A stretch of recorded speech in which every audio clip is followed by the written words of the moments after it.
India news. और एक बड़ी खबर आपको बता दें, ईरान के सैन्य ठिकानों पर भीषण बमबारी देखने को मिली है। इजराइल डिफेंस फोर्स ने बम बरसाए। ईरान के 2 फाइटर जेट जिन्हें नष्ट करने का दावा है, 8 मिसाइल लॉन्चर को नष्ट करने का ये दावा किया गया है।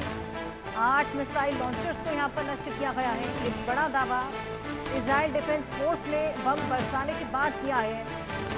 ईरान के 2 फाइटर जेट भी नष्ट कर दिए हैं। लगातार ये तमाम तरह के दावे करता हुआ इजराइल नजर आ रहा है। ईरान में भयंकर तबाही मची है। खामनेई का अब खौफनाक प्लान देखना होगा। ट्रंप ने जिस तरीके से टारगेट कर तमाम न्यूक्लियर प्लांट्स को निशाना बनाया, अब देखना होगा ईरान किस तरीके से रिटेलिएट करने वाला है, क्योंकि कुछ बेहद बड़ा ही होगा। सुगबुगाहट यही नजर आ रही है। जिस तरीके से लगातार ये प्रहार दोनों ही के बीच 10 दिन हो चले हैं और दिन पर दिन हमने देखा किस तरीके से केवल और केवल ये जंग एस्केलेट होती हुई ही नजर आई है। ये भीषण हमला बोला है ईरान ने। जिस तरीके से खैबर मिसाइल लॉन्च की थी, दमखम दिखाने के लिए वीडियो भी जारी की, इसके बाद से सैन्य ठिकानों पर भीषण बमबारी देखी जा रही है। इजराइल डिफेंस फोर्स लगातार बम बरसा रहा है। 2 फाइटर जेट नष्ट करने का इजराइल ने दावा कर लिया है। 8 मिसाइल लॉन्चर को भी नष्ट करने का दावा किया गया है। लगातार भीषण बमबारी, मिसाइल अटैक एक दूसरे पर बरसाते हुए ईरान और इजराइल। ट्रंप का हस्तक्षेप भी इसी बीच हमने देखा, प्रोवोकेटिव हस्तक्षेप, जिसके बाद अब मामला और भी गंभीर हो चला है। यूनिलैटरल अगर ये जंग होती तो शायद खामियाजा कुछ इस कदर ना भुगतना पड़ता, लेकिन अब जिस तरीके से अमेरिका की एंट्री इस पूरे जंग में हो चली, अब खामनेई का खून खौल गया है और लगातार खामनेई रिटेलिएशन के तहत बमबारी और मिसाइल अटैक करवाते हुए नजर आ रहे हैं।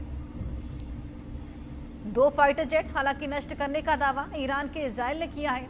इजराइल का डिफेंस फोर्स लगातार ये तमाम तरह के दावे कर रहा है। हालांकि इसको लेकर ईरान ने फिलहाल कोई स्टेटमेंट नहीं दिया, लेकिन ट्रंप द्वारा करवाए गए वो न्यूक्लियर प्लांट्स के जो हमले थे, उसमें जो नुकसान 3 न्यूक्लियर प्लांट्स को हुआ है, उसको लेकर जरूर ईरान ने एक स्टेटमेंट जारी की। वहीं जंग के बीच इजरायली पीएम नेतन्याहू ने आपात बैठक की है। बैठक में इजरायली कैबिनेट के सभी सदस्य मौजूद रहे। इजरायली सुरक्षा एजेंसियां भी बैठक में मौजूद रही। वहीं नेतन्याहू ने इजरायल के मौजूदा हालात पर चर्चा की। बैठक में इजरायली सुरक्षा एजेंसीज, साथ ही तमाम दिग्गज जो कि मौजूदा हालात पर जानकारी जुटाते हुए नजर आए। जो जंग के हालात बने हुए हैं, किस तरीके से फिलहाल जंग को आगे बढ़ाया जाए या फिलहाल क्या स्थिति बनी हुई है, उसको लेकर ये बेहद बड़ी चर्चा, जिसमें कैबिनेट के सभी सदस्य थे, साथ ही सुरक्षा एजेंसी के तमाम सदस्य। अब लगातार ये सुगबुगाहट है कि जिस तरीके से इजराइल और अमेरिका ने मिलकर ईरान पर हमले दागे हैं, ईरान चुप नहीं बैठने वाला, खामनेई चुप नहीं बैठने वाले। रिटेलिएशन वहां से देखने को मिलेगा और अगर ये रिटेलिएशन बढ़ता है तो जिस तरीके से अमेरिका ने चेताया है कि महज शुरुआत है, आगे और भी ज्यादा भीषण हमले किए जा सकते हैं, तो क्या अमेरिका अब एक और हमला करेगा, ये भी देखने वाली बात। आज की रात ये बेहद बड़ा गेम चेंजर साबित हो सकती है और ये भी देखने वाली बात होगी कि क्या ईरान रिटेलिएशन करते हुए कोई बेहद बड़ा हमला यहां पर करता है। हालांकि रिटेलिएशन की शुरुआत हो चली है, केवल और केवल एस्केलेशन इस पूरी जंग में, और इसी को लेकर जंग के बीच में इजरायली पीएम नेतन्याहू ने ये बेहद बड़ी मीटिंग बुलाई है, आपात बैठक बुलाई, इमरजेंसी मीटिंग, जिसमें तमाम दिग्गज, चाहे वो सुरक्षा एजेंसीज की क्यों ना हो या फिर कैबिनेट के सभी सदस्य मौजूद रहे। मौजूदा हालात को लेकर न केवल चर्चा की गई, लेकिन आगे क्या रणनीति रहेगी और ईरान के कदमों को देखते हुए क्या आगे कदम उठाया जाए, इसको लेकर भी मंथन किया गया।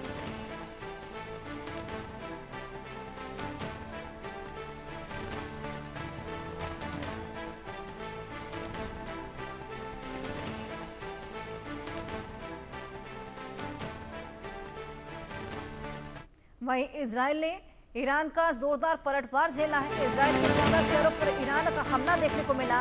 ईरान के अटैक में इजराइल को खासा नुकसान। तेल अवीव, हाइफा और यरूशलेम पर अटैक लगातार किया गया। जंग में एस्केलेशन, लगातार हमले एक दूसरे पर बरसाते हुए, प्रहार बरसाते हुए। जिस तरीके से अमेरिकी राष्ट्रपति डोनाल्ड ट्रंप द्वारा वो 3 न्यूक्लियर साइट जिस पर निशाना साधते हुए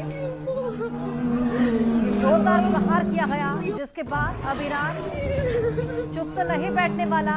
हम नहीं, जिनका अब खून खौल चुका है, अब ये लगातार प्रहार बरसा रहे हैं, ये तमाम हमले बोल रहे हैं। वहीं इजराइल के 14 शहर ऐसे जिस पर ईरान ने ये हमले बोले हैं, तो जोरदार पलटवार किया है। 14 शहरों को निशाना बनाते हुए लगातार हमला किया जा रहा है। इसी बीच हमने देखा खैबर मिसाइल का इस्तेमाल किया गया ईरान द्वारा और उसका एक वीडियो भी जारी किया गया था। इसी तरीके से लगातार मिसाइल अटैक करते हुए 14 शहरों को निशाना बनाया। वहीं ईरान इजराइल युद्ध में अब किम जोंग की एंट्री हो गई है। ट्रंप नेतन्याहू को किम जोंग ने चेतावनी दी है। इजराइल का मानवता के खिलाफ अपराध देखने को मिला है। अमेरिका पर युद्ध भड़काने का आरोप लगाया।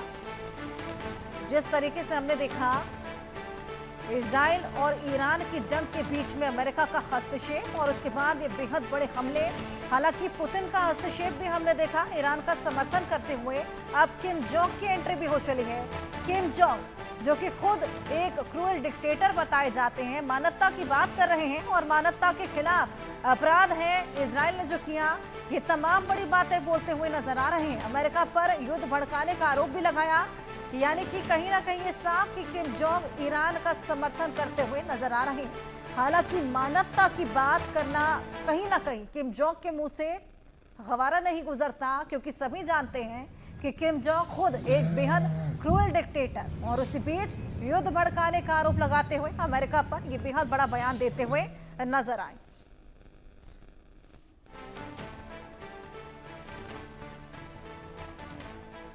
तो ट्रंप और नेतन्याहू को किम की बेहद बड़ी चेतावनी।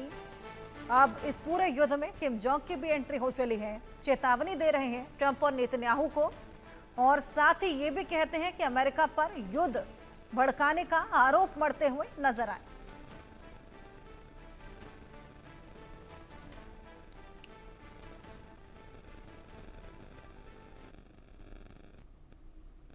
अपडेट्स आपको लगातार